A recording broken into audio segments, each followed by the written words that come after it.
बोलूँगी तब उसको पॉज है। क्लास अब आते हैं परमानेंट टिश्यूज पे। आपकी बुक में जो प्रेजेंट है पेज नंबर 37 पे। बुक में ही अंडरलाइन करना है और घर जाके नोट्स को प्रिपेयर करना है। 31 पे है, sorry, and thank you for making correct over there.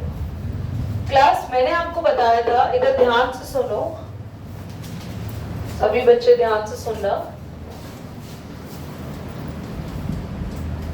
जब भी टिश्यूज ग्रो करते हैं तो टिश्यूज के ग्रोइंग साइड पर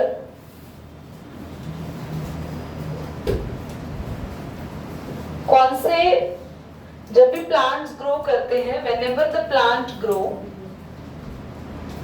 तो प्लांट में हमेशा टॉप पे ऐसे स्पेशल टिश्यू होते हैं जिनका नाम है मेरिस्टेमेटिक। मेरिस्टेमेटिक क्या होते हैं? कॉन्टिन्यूअस क्या करते रहते हैं? डिवाइड होते रहते हैं।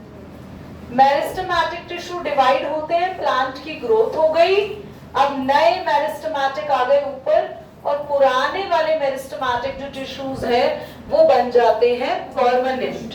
समझ में आ रहा है? तो मेरिस्टेमेटिक टिश्यूज क्या होते हैं? They are the special tissue जो कि क्या करते हैं? डिवाइड होते हैं। Once they divide, meristematic tissue divide होके ओल्डर हो जाते हैं, तो ओल्ड होके क्या बन जाते हैं? परमानेंट। और जो नए बने हैं वो क्या हो गए? समझ में आया? जैसे कि अब आप बच्चे हो और आपके पापा लोग पापा बन गए और कभी वो बच्चे रहे होंगे, कुछ टाइम बाद कितने खुश हो रहे थे, मतलब इनकी खुशी का सवाल ही नहीं है। कुछ टाइम बाद यू विल बी फादर। ये सब है, अबे तो फ्यूचर में चला गया। एंड देखो, अभी आप मेरिस्टेमेटिक टिश्यू ग्रो कर रहे हो, कुछ टाइम बाद आपकी बॉडी की ग्रोथ, तो आप कैसे हो जाएंगे? Permanent tissue. फिर आपसे बच्चे बनेंगे, वो ग्रो करेंगे, वो मेरिस्टेमेटिक टिश्यूज है। समझ में आ रहा है? तो मेरिस्टेमेटिक टिश्यू से नए टिश्यूज जो बनते हैं वो मेरिस्टेमेटिक हो जाते हैं, और जो खुद मेरिस्टेमेटिक टिश्यूज हैं वो अब क्या बन जाते हैं? समझ आ रहा है आपको दक्ष? Examine the transverse section of the root or the stem. कुछ भी अंडरलाइन नहीं करना, जो मैं रीड कर रही हूँ समझा रही हूँ अभी तुम्हें। On the vertical section of the leaf of any herbaceous plant under a microscope, the internal structure of the TS of the sunflower stem seen under the microscope is shown. What do you observe? बच्चों, अगर आपको एक TS section, TS का मतलब होता है जैसे भिंडी काटते हैं ऐसे ऐसे गोल गोल, तो वो TS section है, ट्रांसवर्स सेक्शन।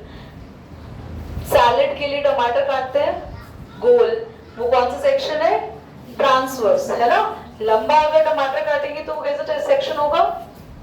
Longitudinal section. ये कैसा सेक्शन है? जैसे मैं मार्कर को कट कर दूं ऐसे, कैरेट्स कट कर दे ऐसे, कौन सा सेक्शन होगा ये?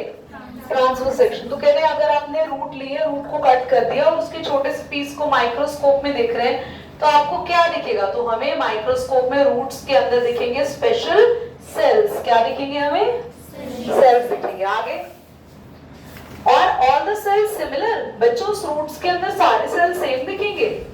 नहीं, अलग अलग होंगे।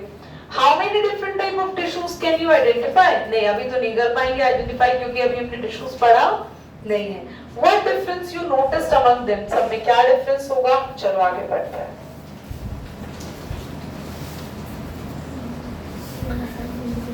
What might be the reason of the presence of different types of cellular tissue? You can see different types of group of cells present in these tissues specialized perform the specific function. These are permanent tissue. बेटा underline करना, different group of cells are present in each tissue is specialized to perform a specific function called permanent tissue. तो आप ध्यान से देखो, इस side में जो ये पिज्जा का स्लाइस बना रखा है, ये पिज्जा का स्लाइस नहीं है। ध्यान से सुनो मेरी बात बच्चों, एक रूट का, एक सेकेंड आ रहा है, कोई बात नहीं। तो हमारे पास ना, अगर हम एक रूट का, देखो ध्यान से, मेरे पास एक रूट है,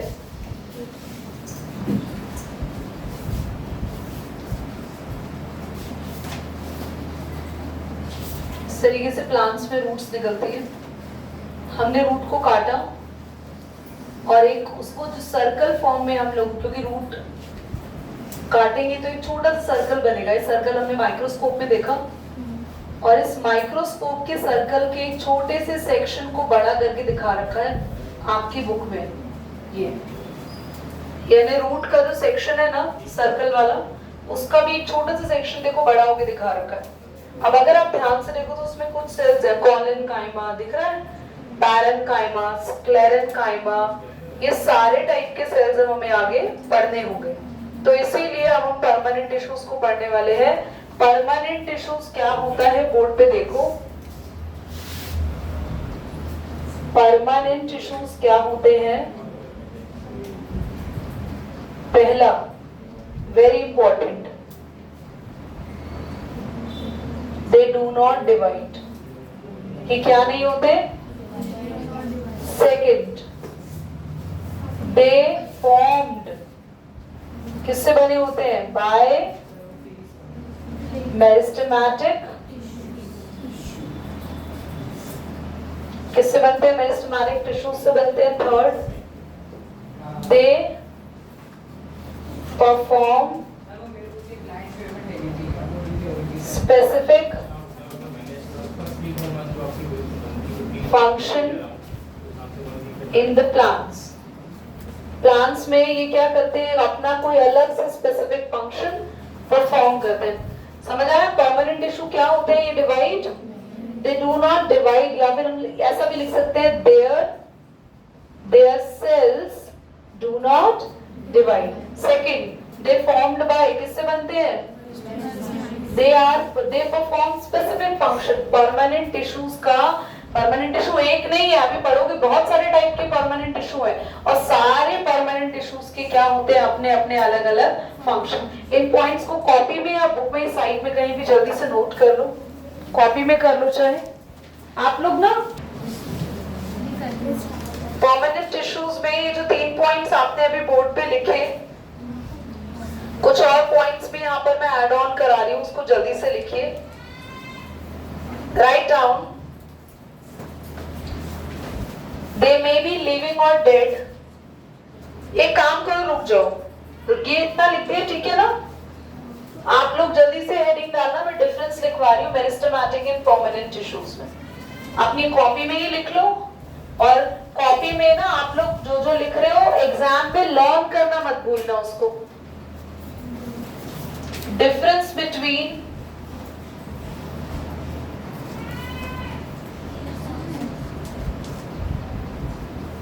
मेरिस्टेमेटिक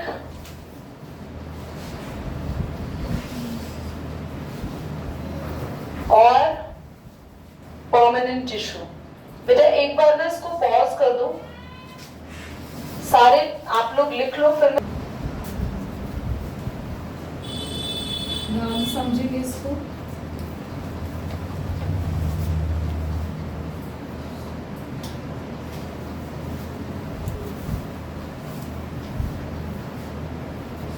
मेरिस्टेमेटिक और परमानेंट में एग्जाम में डिफरेंस आएगा तो आप ये देख के लिख सकते हैं। एवरीबॉडी शुड फोकस, ध्यान से देखो बच्चों।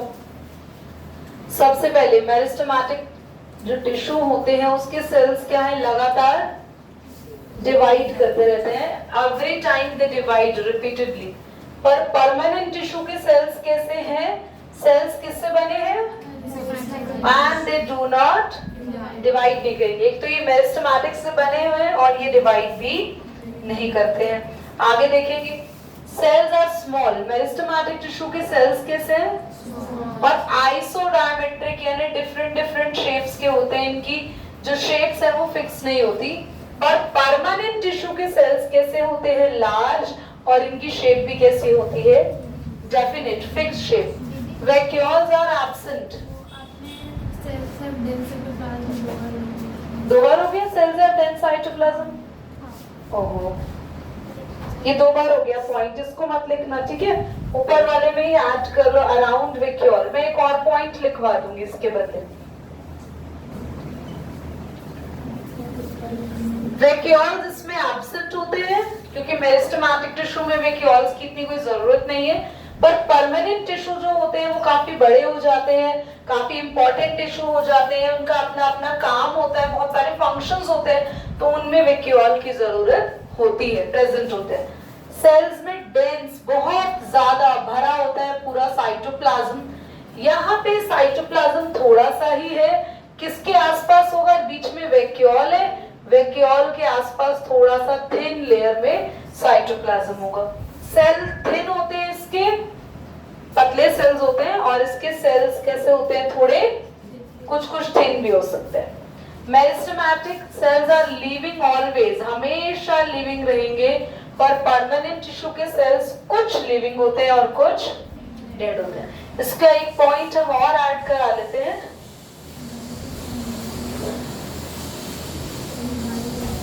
इट इज सिंपल टिश्यू, ये सिंपल टिश्यू होता है बेटा, इतना ज्यादा कॉम्प्लेक्स नहीं है। और यहाँ लिख देंगे इट इज सिंपल, कुछ कुछ सिंपल भी है इसमें, इट इज सिंपल और कॉम्प्लेक्स भी है, ठीक है। ओके, एंड एक और चीज, एक पॉइंट और आप लोग ऐड कर दो, इट हेल्प्स किसमें हेल्प करता है मेरिस्टेमेटिक टिश्यू, ग्रोथ में। पर परमानेंट की बात करें तो परमानेंट किस किस में हेल्प करेगा, प्रोटेक्शन में, सपोर्ट में, फोटोसिंथेसिस में, कंडक्शन में। कंडक्शन का मतलब होता है पानी ऊपर पहुंचाना, फूड सब जगह पहुंचाना, तो बाकी सब जगह किसमें कौन हेल्प करता है, परमानेंट। तो परमानेंट टिश्यू में लिखेंगे it helps in protection, conduction, photosynthesis और सपोर्ट एटसेट्रा। समझ आया बच्चों? क्या आपको डिफरेंस समझ में आया? पॉज करो, नोट हो गया, करो जल्दी। Give me minor heart attack.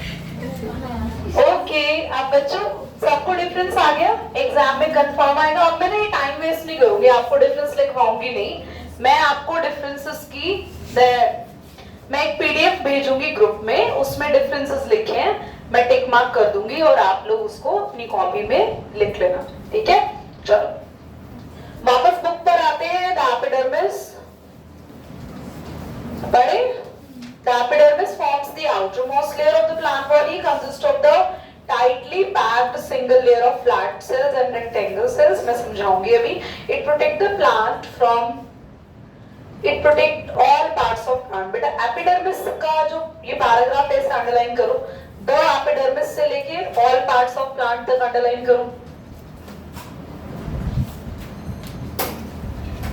बच्चों पूरे के पूरे प्लांट में, इधर देखो आरव, आज प्रीत भी नहीं आया यार, तुम लोग बताते ही नहीं हो ढंग से, कितने बच्चे आपसे चल रहे हैं, मन्नत, प्रीत, डिम्पी, सोबी, गिवांश, कार्तिक, भारत भी नहीं आया, बताओ।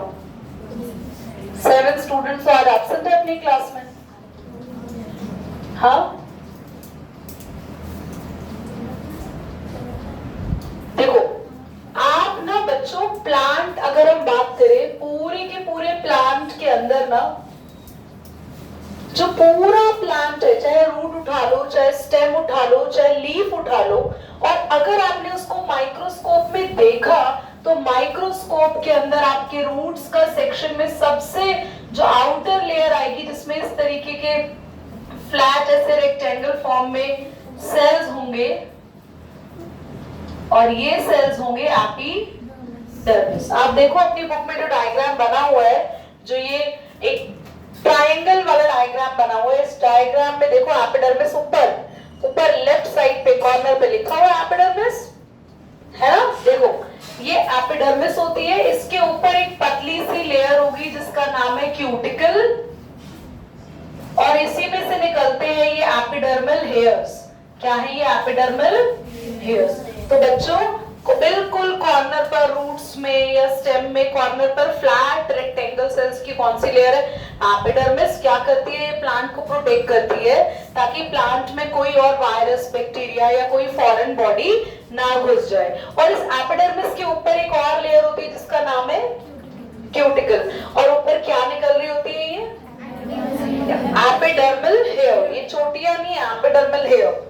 आगे, in some plants living in very dry habitat, epidermis may be covered by a very important line है, underline कर लो। जो plants dry area में रहते हैं, जैसे कि desert area में रहते हैं, उनमें यहाँ पे स्पेशल लिखा हुआ है epidermis may be covered by a thick layer of cuticle to reduce the water loss in the process of transpiration by stomata। अब अगला यहाँ भी अंडरलाइन करना पूरा आगे भी। The cuticle also provide protection against the mechanical injury and invasion by the parasite. यहाँ तक तो बच्चों हमने क्या पढ़ा, जो प्लांट ड्राई एरिया में होते हैं, जो प्लांट बहुत गर्मी वाले एरिया में होते हैं, तो अगर प्लांट अपना सारा पानी लॉस कर देगा तो प्लांट क्या हो जाएगा, मर जाएगा। तो सारा का सारा प्लांट अपना पानी लॉस नहीं करता, क्योंकि प्लांट में एपिडर्मिस, देखो एपिडर्मिस, ये एपिडर्मिस की लेयर है और इस एपिडर्मिस की लेयर में बीच बीच में ये होते हैं ऐसे होल्स, इनको बोलते हैं स्टोमेटा। सुना है ना छोटी क्लासेस में स्टोमेटा।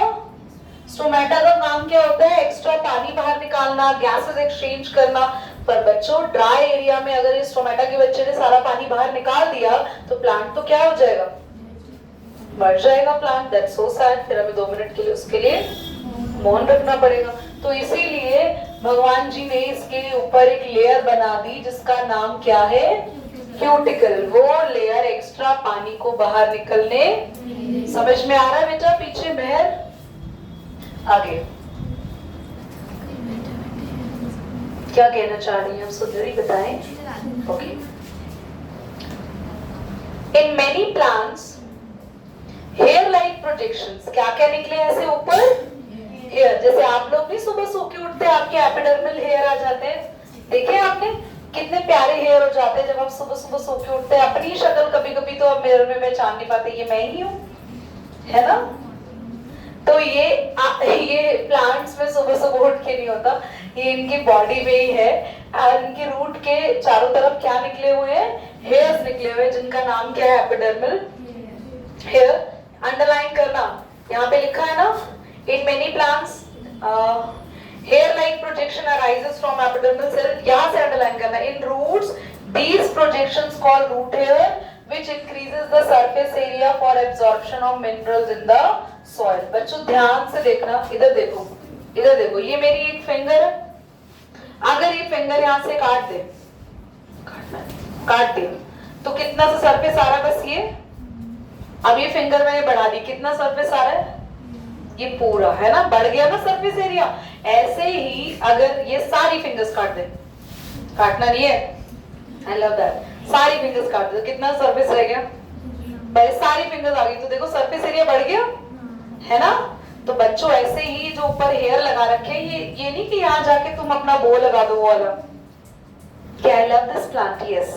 तो वो जो एपिडर्मल हेयर है, इन हेयर से क्या बढ़ता है, प्लांट का कौन सा एरिया, अरे बोलो, किसका सरफेस एरिया बढ़ रहा है, रूट्स का, जिससे ज्यादा पानी अपने अंदर एब्जॉर्ब कर सकते हैं। क्योंकि रूट्स का काम क्या होता है, वाटर को एब्जॉर्ब करना और मिनरल को एब्जॉर्ब करना, है ना। जब आप लोग छोटे थे, आपकी मम्मी कहती थी जाओ बेटा छत पे पौधों को पानी दे आओ, तो आप तो कैसे वो अपना दिमाग क्या लगाते थे, मम्मी तो पता नहीं क्यों मिट्टी में पानी देती है। कुछ बच्चे एक एक पत्तियों को पानी देकर आते हैं कि हम सबको पानी पिलाएंगे, और पता नहीं लोग मिट्टी में पानी क्यों देते, पौधों को तो दे ही नहीं रहे। I was one of from them. उसके बाद एक दिन ऊपर आके मम्मी ने मेरे को प्यार से, बहुत ही प्यार से, जैसे कहते हैं ना, मतलब तेज आवाज का जो लगाया, ऐसे चाटा। उसके बाद से मुझे पता चल गया कि यस, पौधों को पानी कैसे दिया जाता है। मैंने एक मतलब ये हुआ कि अगर मम्मी जाती थी तो वो बंद कर दो, एक कहानी सुनाई। मम्मी जाती, the era is being and now. समझ आ रहा है आपको ये चैप्टर अच्छे से। पेपर में अगर तुम लोगों ने ढंग से नहीं लिखा और मेरा टेस्ट में ढंग से सुनाया, मैंने तुम्हारे ऐसे एपिडर्मल हेयर बना देने हैं।